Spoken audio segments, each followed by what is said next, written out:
this to people? I'll send it to Dom. Okay, Jackson's behind the smoke machine.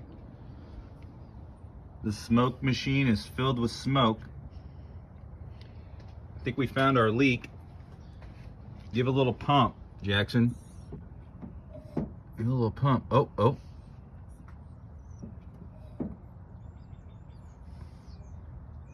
Give it a little pump again.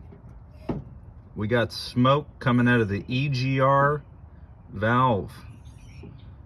Right there. See that? That's a vacuum leak. And also, fuel pressure regulator vacuum hose. That's leaking pretty good too.